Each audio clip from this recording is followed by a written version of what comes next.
Hello, mate. What's your name? Concetta Caristo. Concetta Caristo. What do you do, Concetta? I'm a comedian, I think.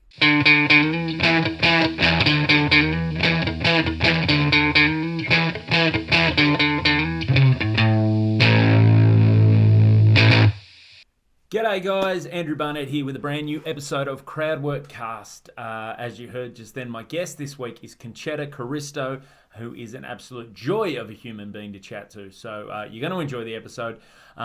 You will have heard recently that Concetta has just been announced as the new Triple J breakfast presenter for 2023. Very exciting stuff. Really excited for Concetta. We taped this a little bit before that, so we didn't chat about the Triple J other than she does mention in the podcast that she's training to be a Triple J presenter. So obviously that went well. So yeah, check her out. Listen to Triple J Breakfast. You can get all your Concetta content there. Or if you'd like to follow her online, she is Concetta Worldwide on Instagram and Concetta Caristo on Twitter. If you'd like to follow me online, I'm Andrew Barnett Comedy on Facebook, Instagram, and TikTok, and Mr. A. Barnett on Twitter. Now, if you are enjoying the show, I really would love for you to leave a review. If you can't do that, just at least subscribe to it, tell a friend, help me build this thing. Other than that, ladies and gentlemen, please enjoy this episode. It's Concetta Caristo.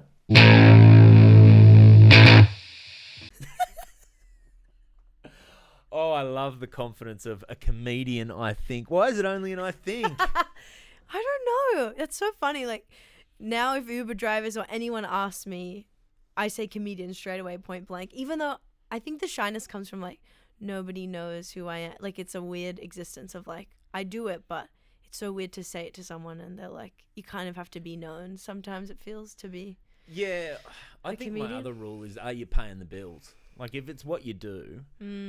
You know, because I've had that same, like, timidness to say, you know, okay, yeah, I'm a comedian. Like, even down until very recently, people, you know, had asked me, what do you do? Oh, I work at Fox Sports or whatever, because that was where I was doing comedy most. Yeah, yeah. And you don't feel like... But then now I'm like, well, this is all I do. But it's all you do, and it pays, like... And it's so... I'm, like, so in awe of you. It's like...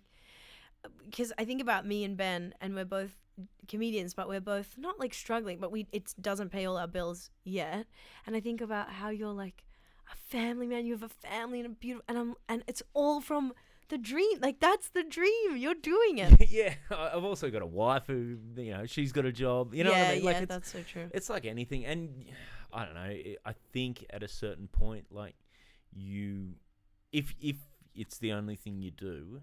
Then, and if, you know, comedy in general is the only thing I do, like take whatever gig I need to sometimes to, you know, pay the bills or whatever, but that's when you do sort of treat it like, okay, I need to work. It is a nice motivator for me because I am very good at getting comfortable.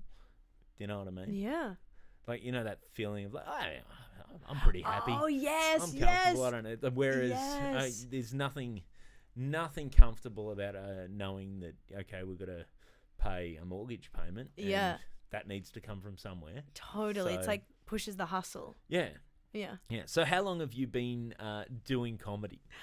Okay. So I started like performing-ish in university. We're talking 2015, 16. I started in reviews because I was like doing a degree and I was doing acting and I just really hated it. And there was a funny guy in class who was like, you should be doing theatre sports over at Sydney Uni. And that's not a sentence a lot of people, you know, you should be doing theatre sports. That's so definitive. I know. Like, that's not advice for everyone. No. You think honest. It should be to someone who they can see there's something there. And so then I started doing that, and that led into doing, theatre sports. And then eventually I went to improv classes. So that's just what I'd been doing for years. But I didn't start stand-up comedy properly, where I was like, okay, I'm going to start doing it and face my fear. That was like 2019. I'd done it a handful of times. before that, but 2019 I was like, okay, time to hit my biggest fear, and then I started. 2019. Yeah. So that's you're doing well for the amount of time. Like having worked with you, obviously you've taken a lot though from in terms of writing and knowing what a performance is and all that sort of stuff from the previous experience. Yeah. It always fascinates me when you see someone come in, and their stage presence is immediately like, oh wow, this person, where have they been? And then you realize, oh, it's an actor. Yeah. They know the performance side of it before the before the ins and outs of the jokes sometimes or whatever. Yeah. Like not to say, everyone's there themselves, but that is always the biggest head start actors get, is they look like they should be on stage. Yeah. But can I say, honest to God, even though I had that background in sort of performance and being on stage, I only feel like now, and this is what years down the track, that is like I've started to be actually actually look properly comfortable on stage and confident. No, I'm serious. Like, Barney, like the amount of gigs, or if I watch back, I am so if things didn't even slightly go well, I'd be like a disaster. I was still like flitty and crazy. It's just so that's to me that the work of stand-up is, it actually takes, even if you are an actor, don't you think like you can't get properly good and understand why the pros are pros until you just do it? And I'm only years in, let alone 10, 15, 20. It's just so amazing. Yeah, there's no real shortcut, I don't think, certainly there's people that progress at different ways, different speeds, but and particularly for me, like I needed to spend just a lot of time not being good before I got to any point where I feel like even now I'm like I can't, like I wouldn't, not comfortable going, no, I'm really good. Yeah. It's that thing where but you're psycho if you say that. Like there's a like Ben. I like this because Ben and I sort of agree. Like I think Ben's the most amazing comedian, but like it's the best comedians who, you can know your talents and know you're good, but there's like a line if you go into like, yeah, I'm the best. There's no like I'm really good. It's like it's that constant striving, picking, like. Well, I also feel like if you feel like you've solved it, then you're sort of almost destined to stop improving. Like you need to feel like, and this is just my personal sort of way I approach it, is like if I ever got to the point where I'm like, well, I've solved this, part of it would be I'd sort of lose interest. Yeah. And I wouldn't, like I'd get bored with myself, and I know I'd just end up repeating the same stuff, if not the same exact jokes. I'd just be writing the same style of joke, just in different words. And I don't know, that I feel like that idea that you can always, it seems to me that there's always room to keep improving or learn something, which is kind of why it's interesting to me anyway. But totally. So Ben, we should give some context, because I know just full disclosure, we're doing these back to back because Ben is your partner. How do we describe the relationship? Oh my God. I mean, I think it's a really happy one. Like where I was more just going boyfriend, whatever. Oh God, but sorry. I really no. This is fuck. He's laughing. I'm gonna kill myself. This is now. I'm gonna classify it as it's now broken. It's over. Wow, jeez. He's my boyfriend. Good He's my boyfriend of 3 years, and he's a fellow comedian who's done it for 10 years. Yes, and So full disclosure, I just sat and did an episode of this with him. Ben Caution is his name, very talented comedian, and now he's hanging out just to hear if you slag him off. How did you guys meet? Like, did you meet on the comedy scene, or did you meet like? Definitely met on the comedy scene. No, I actually watched him be really good at boxing, and then that's when I fell in love with him. No, yeah, we met on the comedy scene, and I think just my earliest memory was at the room Standout. So Standout Comedy is this room in, like, it was at Surrey Hills or something, and it was kind of like the first, I think, room where it was stand up, and then they would have improv, and I was in the improv team that would headline it or just like be a main part of it every single week. And I just don't think that was really done before. So that was my first exposure into stand-ups, just like weekly seeing stand-ups, not having done stand-up myself. And Ben, I think, was one of the early shows. And I mean, I'm sure you're going to agree with me. He's a big cutie pie, those nice juicy calves. Just there was exactly right. There was just something about him that it was so funny. Like, there was just something about him that I felt really drawn to. And it possibly is like, clearly I'm very extroverted and Ben is more introverted. Like, there was just something about him where I just thought he was so cute and so funny. And I just have memories like in the green room of like just like my brain being like, why do you care about what this guy thinks? Like, why am I trying to like be funny and like all this stuff in front of him? And he gave me absolutely no signs. Ben is, I've found out, very, very, very shy, especially with women. I could see him almost to be shy to the point of oblivious. Oh, totally. He says himself, he like has no idea if anyone is ever flirting with him. And so he says that, but he was flirting with but me. Okay. Okay, so he's been lying to me. Anyway, so yeah, I sort of had this crush, but because I didn't want to put myself out there, I just pushed it down, and I thought he's clearly not interested or anything. And yeah, and then it wasn't until a friend, she was like, "What are you doing? Ask him. He's a really nice guy. Don't be crazy." Like, and so I did, and then we went out. Oh wow! And the rest is history. I was, to be honest, I was really hoping it'd be some story like, I was there, I was nervous, I was shot, brand new to comedy, and in rolls this 10-year veteran who's like, if you ever need help with your career, and something I could paint as really just sort of him being creepy. He's creepy now, actually. Yeah, because that is interesting. Because I had no idea how long you'd been doing comedy. Because I think to 2019, I wasn't as engaged in the stand-up scene, particularly like I was doing stand-up, but if I was doing it, I was kind of busy at Fox Sports, and so I was doing a lot of like if I was doing it, it was more rooms I either knew, yep, or the paid gigs at the store or whatever. Yeah, that I wouldn't have been at. Yeah. So. Yeah, well, but it was that thing where I wasn't doing those new rooms. Like I hadn't done stand out at that stage, and so that you were I think I came across you. I'm trying to think when we. I want to know when we met. Forget my boyfriend. When did we meet? That's what I'm trying to work out. I remember. Now we're both flirting. I remember you coming down to do comedy downstairs, and I'd known you before that, maybe, or right. I remember. Maybe we bumped it. Did you do like the running joke or Tommy Orr's new material night? Yeah. That might have been where we'd first come across. I remember Tommy telling me, because Tommy is sort of almost my Sherpa back into who's this Tommy, who's that Tommy, like and I remember him saying, "Oh yeah, that's Concetta. She's really good." And I remember. Early on when we were booking for that, when we started comedy downstairs on the Monday night, Wildfire Lounge Glebe, when we started that room, Tommy and I remember he just knew more of the comedians that ran. Yeah. I remember you were one of the names. He said, "Oh yeah, we'll get Concetta. She's really good." That means so much to me. I love Tomo so much. It's just so funny. I adore him, and yeah, he's up there.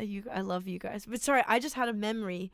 That actually really early on, the thing that was kind of the instigator of that made me do stand-up properly in the 2019 thing was entering Raw. Oh. And guess who my fucking judge was? Mr. Ben Caution. Really? So this was before we were... Mate. So there's your... Call the festival. We've got a conflict of interest. We need to rejudge that whole thing. No, but that's the thing. We weren't together. He didn't know I liked him. I hadn't asked him out, but I had the crush, and then I had to go up and perform 5 minutes. And you think I'm talented, you think I'm great. No, I was crazy up there. God knows what I was like. Didn't get through. And I had to walk past him, and I was full of shame. I was so... that's pretty humiliating if you like someone to have to... judging comedy competition neg. Yeah. That's what it is. He's read the book. He knows. He plays all the games. That was vulnerable. That is funny. Ben, yeah, so that is a real yeah, my God.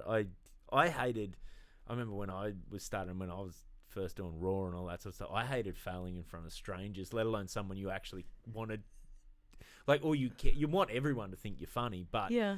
if there's someone in particular you want there to think you're Yes. funny, It was that's the horrible. It was. Oh my I was like, God. I'll never be able to face this guy again. I have literally blown my chances. And, you know, I mean, it was so embarrassing. I said we're a happy relationship, but like, why I love it so much is like he's the funniest person to me, and I'm the funniest person to him. So for me, a very, you know, I mean, I'm sure it's the same with your partner. It's like you want to feel funny to the person who you love. And I was like, oh, that'll never happen to me. I stunk it up. And I would love to know. I wish we could get him on to be like, what was I like? I don't know if he'd remember. well, I think we can. It might be extra social content for this. Yes. I might get him in for the end of this episode and just go, what that raw? What was she really like? She's not here, Ben. Yeah, that's fascinating. It's funny you say, you know, one of the things I love about my wife is she's not particularly amused by me at all. Yeah, that's hot. Which when I do get her to laugh, like a good laugh, I'm like, oh yeah, got that one. That's because so cool. There's nothing like a sort of, I don't know, that's that self-loathing comedian thing where you're like, you don't want the easy audience. No, you want to win the tough audience. And so it's like her laugh is equal to like 1,000 laughs. And that's so special. But then she will do a thing where she'll get herself in these moods where she'll just amuse herself and just start giggling about stuff. And I'm like, come on. Like, you know what? You know, one of the shows I found that unexpectedly that she was way into is, have you seen Impractical Jokers? Yeah. Yeah, so that she just, for some reason, there's little things that just hit her, and she just loved it. And so we'd watch that often, like on a Sunday night or whatever, and when I get home, if I was working or whatever, and the kids would often go to bed, and they'd be like, they're watching that show Mum likes. We can hear her giggling. Like, no, Dad's just telling jokes. Like, yeah, and then now the kids love it. But that was, yeah, it's funny that it is nice to find the thing that your partner does that tickles them too. Yeah. And sometimes when you realize it's so far from what you do, Yeah. it's like, oh, why is she like me at all? Must be different reasons. But that's a good thing too. You don't want, you don't want it all just to be the because then you feel like you don't want to have to feel like you're on. Yes. Which is one of the things I like about watching you two interact in comedy rooms and stuff, is it seems all very genuinely playful. Like it's more like just a couple of people having fun than, you know what I mean? Like yeah. It's not I don't know. It just you look like there's fun. Like you're both having fun, which that's is so nice. It's a big thing nice. actually, which brings me to something I wanted to talk to you about. We did a tour a little while ago. Yeah. With Sydney Comedy Festival Showcase Tour, and that was the first time I think we'd spent any real extended time together. Mm-hmm. Good fun tour, but one of the things I Connor Burns, who's a Scottish comedian, and I, by the end of that tour, were basically pointing stuff out to you to watch you enjoy things. But you were, the way I described it to someone, I think the way I described it to Geordie, the tour manager, is I felt like we were on tour with a fully grown newborn. Like, in terms of your enthusiasm for everything, it's like, that's amazing. Like, and it was just such a nice energy to hang out with. Where does that come from? Wow. Like, how do you, because you are bubbly and positive, and where does that come from? Is that a... Oh my God, I hate to get serious, but I mean, if I had to guess, it's like my household, my dad was really violent. So my household could be a very scary, sad place. Yeah. And so I was constantly like in survival mode. But my mum tells me like when I would go to school, it was like a different world. Like I loved school. School must have been, and this is in the early days, by the HSC, I wanted to fucking get the fuck out of there. But without the pressure of all that stuff, going to school, I think I just loved it, relished it, was like invigorated by being in this place and loved people and got involved and was just like this really happy enthusiastic kid, and that was for a long time. So I just wonder if it, and also this idea of, I think, I kind of was sheltered for a long time. My dad was just really strict about, just everything was very controlled. Where I went, what I did, who I saw. So to me, like, that's maybe where it comes from, of just like this, just like so excited for anything, maybe being new to things and just loving stuff as maybe it was just like an escape. And I can't fully articulate it, but that's where I come from, and that's what I'm like. So I'm sure there's like a deeper analysis to that, but maybe it's just that. So where did you grow up? I grew up in Sydney in Strathfield. Strathfield? Yeah. Yes, I've been to Strathfield. Do you know that? Yeah. I know Strathfield. I did a gig years ago in one of those big... Strathfield's got some really big, like, mansion-type houses. Oh, yeah. Mm-hmm. And I did a weird gig for I forget who organised it, but it was like a bunch of us that did Star Bar regularly together, and someone had organised a gig, and they booked us to do like a little comedy show at a guy's 50th birthday party. And we're in this, it was massive, this house, and we're in the front room in his office because it was a surprise to him that he was getting comedy. And so they just hide out in here until we announce it. Like, yeah, cool. And then we realised Mark Waugh's batting helmet, one of his one-day batting helmets, was on the shelf. So I just said to, forget who it was with, I'm like, get your phone out. And so I have this photo of me wearing Mark Waugh's batting. We're like, just watch the door. Cheeky. It was, but then she gave him, after that, we're like, wow, this is rich. She gave him a Harley Davidson for his 50th. Holy moly. So yeah, there's quite a bit of, there's a lot of money in there. Yeah. I think there's probably a good range though in that area. So where'd you go to school? Like just local? Yeah, I went to a Catholic private all-girls school. It was called Santa Sabina College. I went to the same school from kindy to year 12. So there was a junior school one side, and then you crossed the road and you were on the big school. Is that what's that? Is that like a sister school to Are you gonna say St. Pat's? Yeah. Yeah. So yes, a mate of mine who's he's much older than me, so he'd basically be your grandfather. He went to St. Pat's, and there his kids, and I think his daughter, I think she's finished now at Santa Sabina, but yes. Yeah, it's such a bubble. Like, that's all I knew. I think it's so interesting in the way that, like, when Ben grew up, he went to a bubble of like a Jewish school, only knew Jewish people. I was the same in terms of like just Strathfield. Everyone I knew was from Strathfield. I went to the same school from kindy. A lot of Italians. Yeah, very like multicultural. Yeah, a lot of wogs, and yeah, I think that's kind of maybe. I think I owe Nick Giannopoulos money now. You've used that on. Oh shit! He trademarked that. So yeah, I was probably living there because it was like a great place to live, like a good suburb with good schools and nice houses. But I definitely didn't have like Harley Davidson. No. Like gifts going around. It's interesting. It always interests me too, like and because my father was a high school principal and then a central school principal, and then went back to being a high school principal. But he talked about talk about working in schools. There are some kids who you realise school is more like it's almost their safe place, their consistent place. Yes. And wow. He said you could notice some kids, you just see their shoulders drop at home time. Yeah. And it's so funny because my sister's the opposite. I think my sister, home life was shit for her too, but she also didn't have a great time at school. It's just like everyone's different. It would be difficult for some people, maybe a different life, but for me, I really loved it. But my sister was not the same for her. Absolutely not. No. So how many kids in the There's family? Just the two of us. Just the two Me of and my younger sister. Younger sister? Mm-hmm. How much younger? 4 years. 4 years. So I'm not supposed to ask a lady how you old can. She is. How old are you? Because you're young. You don't care. I hope I don't care the whole time, but I'm 28. 28? Yeah. Wow, you look younger. Really? Yes. Oh my God, that's so cool. That's so cool. It's funny. I look at, because I think I started comedy at, must have been 2009, so I would have been 28.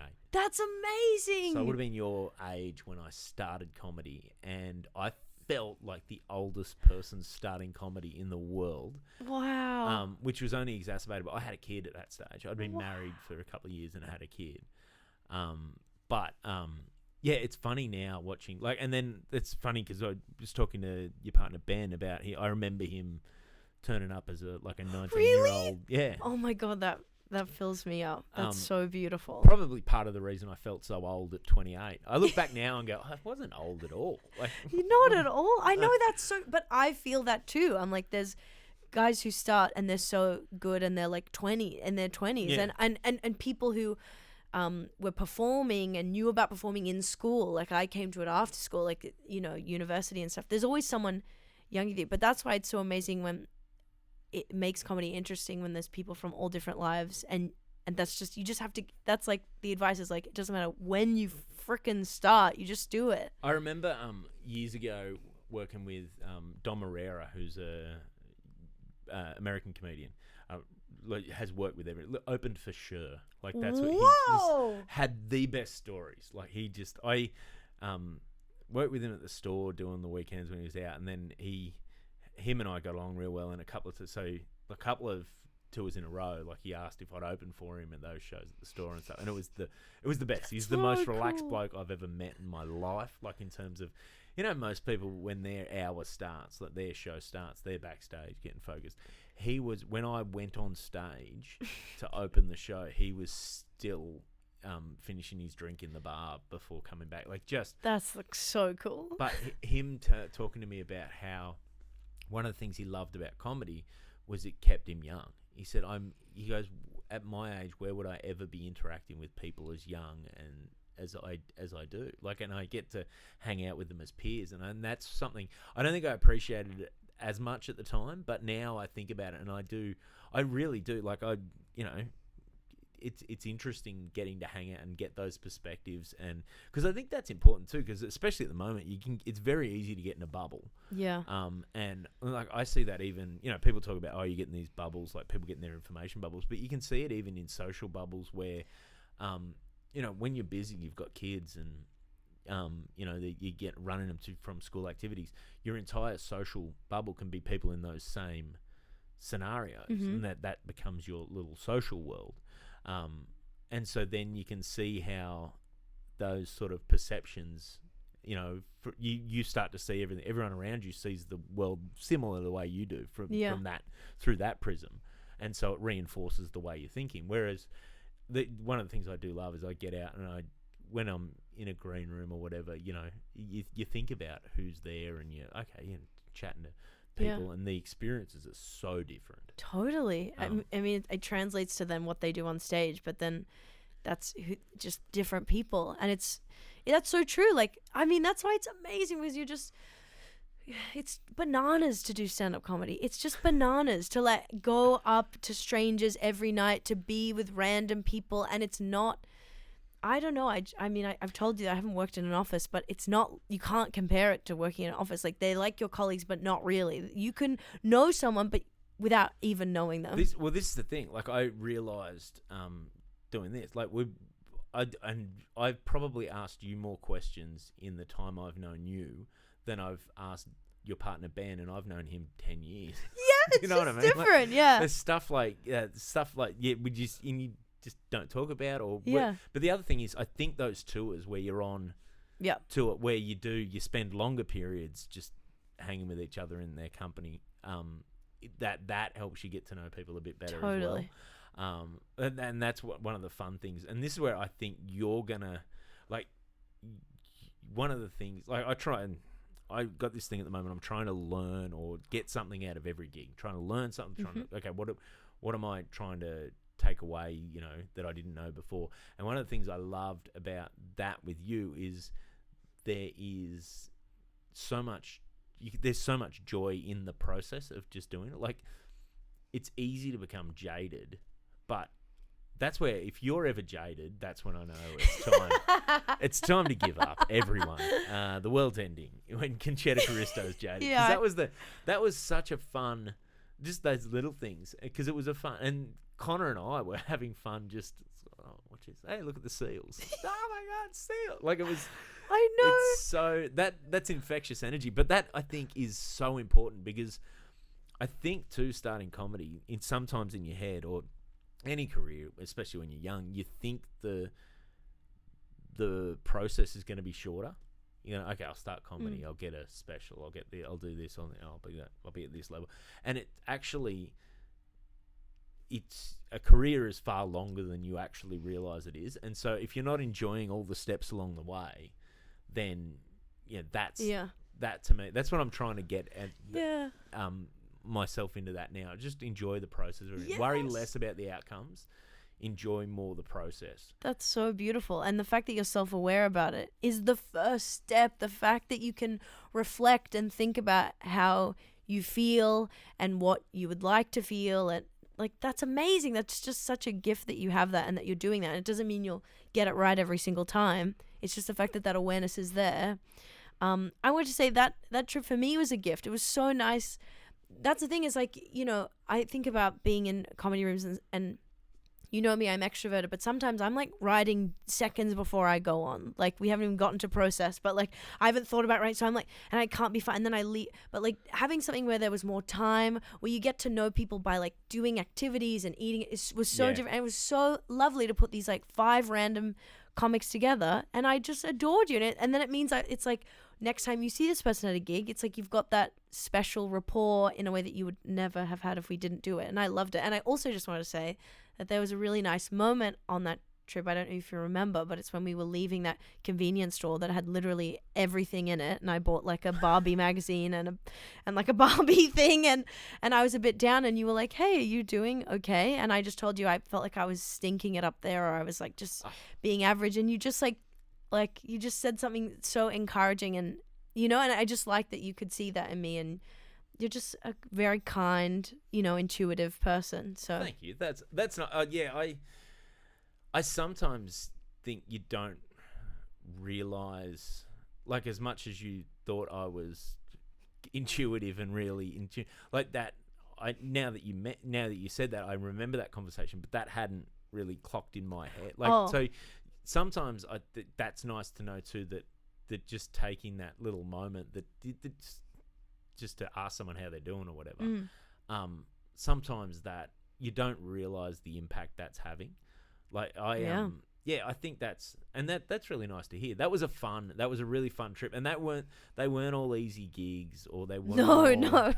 Like it was an odd trip, but we had part of what I loved about that is we had a few of those. Like that was at Naruma at the kinema, and it was just such an odd room. And then the second show especially was as a different sort of a crowd. There was just, what it was? It was that I'm a big believer that in comedy there's the size of the room determines there's a percentage of the crowd that can be shit, and that will ruin it for the rest of the room, or that will dominate the night. Oh my God. Now, in a smaller room, that percentage is a smaller number of people. Like, that's where I'll, you do like Happy Endings Comedy Club I'm there on this weekend, and I always have fun there. But then I've talked to Mark about it, and that's why he doesn't let big bucks parties or whatever book there, because it's 60 to 70 seats. It would just dominate. It's too much of the mood of the room, whereas you need a nice mix where people can interact but don't feel like that one group interacting is intimidating to the rest and of the derail audience, the whole thing, which is, I think, what happened in some ways in that second show at Naruma. But that's also too one of the things I do love about comedy. As much as it's a solitary sport, we were all like, there is a sense of camaraderie backstage. We're like, oh well, we've all got to deal with this situation and see how we go, and that's one of the things I love too, is watching how different comedians navigate it. Because for me, there's like, I'll sit back and go, oh, okay, what could I have done differently? How would I have approached that? And then you watch someone get them, and you go, oh, okay, so you see how they, especially when you're gigging with people, in series of consecutive nights, seeing the way they vary things to suit a crowd, to suit what's in front of them in the room, to make it sort of special, I suppose, would be the romantic way to say it for that room, or to make sure that the material gets across to them. That's always fascinating to me too. And I think that was interesting to watch the way each person did that. So true. Which goes back to you really never finish learning. No. In comedy, I don't think anyway. And it shouldn't really be in anything. Like you should always be like. I think that's the point. God, getting so philosophical. But I was just talking about this with like random people I met on the plane that I was just on, and they were talking about the fact that like that's such a Concetta sentence. So random people on the plane, we got deep and philosophical. But they were just saying like you have to constantly get out of your comfort zone in everything, and that's also my therapist. I just had therapy, and I was saying that like. You know, I told you Ben and I are in a really happy place, but we had like one bigger argument about something recently. But it was like a thing where in the past, before I had like done therapy and was a bit more comfortable with myself, if I was angry at my partner, I would be angry at them to like punish them, if that makes sense. Yep. Just to be like, learn that this hurt me, and in this really like not healthy place and for too long. And with Ben, where I've like done more of the work, I'm more mature or whatever, we had this fight and I didn't have that. It was like, I know I understand that you've hurt me. I've explained why. Can we just go back to being in love now? I get it. It's fine. I didn't need to like lash him with all this kind of stuff. And I was talking about that with her, and she was saying like, you need to have ups and downs in a relationship. If you have like a constantly happy relationship, it doesn't mean like if something goes bad, it's a horrible bad relationship. That's the ups and downs that make, with adversity comes learning, which comes like, and it's the fucking point of life. It's like, yeah, we're going to have good times, but literally every single time around the corner, there'll be bad times. Otherwise, what's the fucking point? You're just coasting. It's like, it's easy to say now. It's horrible when you're in it. But if we zoom out, I guess that's it. You're not supposed to stop. But just, even the awareness that, okay, even the best, whatever, the best career, best relationship, best career. Like I'm in a position at the moment, and we've had a lot of this where our work at Fox Sports has sort of ended, and we're looking at the next thing. And I remember I was talking to the guy I work with on that stuff, and we were talking about how, and one of the things that helped me there was, I was like, oh man, that's all gone away. What happens now? Did we, but then one of the things that helped me was just reading I like biographies. So just reading a lot of biographies of performers and just other people who've achieved stuff. And you realise, oh no, like they weren't, like John Cleese wasn't born John Cleese. He had to become the John Cleese that we know, and there was some risk taken in the way. And sometimes it wasn't always a fait accompli that it's going to work out.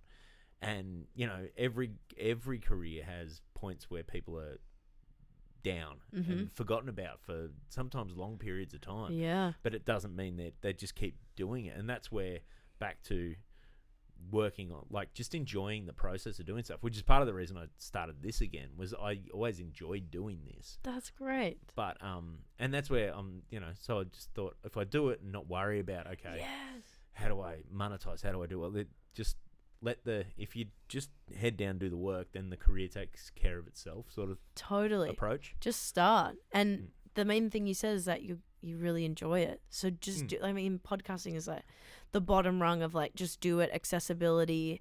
And, I've got like 1 million podcasts, and like, I told you I'm a nobody, but people listen and they love it. And so it's like, this is crazy. Like, So how many podcasts do you have? Well, I've just like done a lot in my life, but I only currently have 2. Okay. But it's so funny. I've recorded this other one, which was like not meant to be a weekly one. It was recorded all at once. It's like this Italian podcast where I spoke to Italians of note. These guys like hired me to do it, and it's coming out soon. So I guess it would be 3. But right now I just do the one with Ben and one with my friend Lauren. And so the one with Ben is called The Quibble Hour. The Quibble Hour. And you guys... We muck around. We muck about. It's the joy that you're talking about of like us being silly. It's just that with microphones. Nice. Nice. And the one you do with Lauren Bonner. Yep. That's called Big Natural Talents. And that was another thing that just started in lockdown of like 2 people who are funny together. And I was like, I think other people are going to think we're funny. And we just started and we'd like talk about nothing. And then eventually we navigated our like hook, which was just talking about gossip. So listeners send in gossip. We speak about it all anonymously. We get guests to come on and tell gossip that's from their life, from places they've worked, stuff they've heard from school, whatever. And then we also talk about news as if it's gossip, like gossip news that's happening. And yeah. What? Okay, so first off, the name, Big Natural Talents. Yeah, how hilarious. That's a very good name. That's a very good name. But I'm not sure what it's in reference to. But good name. So the gossip. This is where I feel like, so your world, like the stuff you're plugged into is so different to the stuff I'm plugged into. This happened on the trip when you were seeing when I was scrolling. Yeah. It was amazing. So what do I need to know? I'm 41 years of age. Mm-hmm. I've got kids. What do I need to know, Concetta, that I don't know? Put me in touch with the kids again. This is the first time now. It's first time, and I don't know if it's me or it's audiences, but I'm starting to feel like older on stage in terms of the way they're perceiving me. I don't know if it's that or it's I'm informing it because I'm in my head. So my youngest son goes to high school next year. Wow. So I'm like I'll have, like, they're not little kids anymore. So I'm not the guy chatting about his little kids. Wow. Don't get me wrong, I still am, but it's more past tense than it used to be. Yeah. So wow.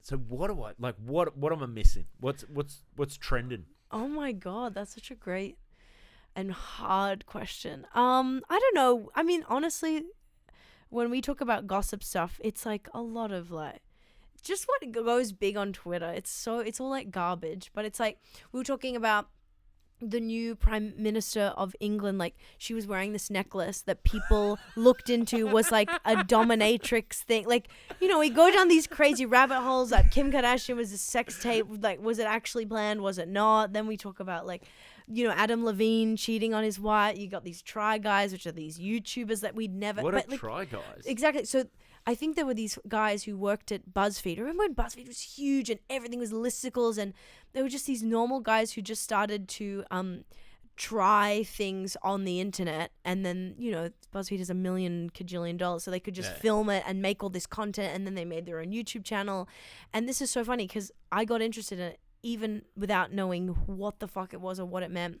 But literally, there was 4 of them. One of them, their whole personality was being a husband, was being like, my wife this, my wife that, I love my wife, it's me and my wife. In the bio, his bio was this person's husband. And then they find out that he'd been cheating on her with a younger staff person for like a year or something, and photos were leaked. And it's Can just, I be honest? Please be honest. That bit doesn't surprise me. Of course me. it doesn't. Like, who does it surprise? That guy is And then all these articles come out, they're like, people who make their brand their partner, like, is never good kind of thing. Like, men being like, my wife. So whatever. It's just like garbage. It's just like churning through garbage. The news is crazy. You're not really missing anything. It's all garbage. You don't need it. That's so fun. Because when you said the new British Prime Minister, I was about to say Liz Truss, yeah? And, that doesn't matter to me. It's about the fucking sex necklace. On my radar was her backflip over. She was promising a tax cut for the super wealthy, and then she's backflipped on that because it made markets and didn't people go bananas? Yeah, because it was basically because inflation's so high at the moment, and it was going to exacerbate that. It's basically that. And I don't understand this particularly well, but I'm going back to my year 11, year 12 economics classes here. When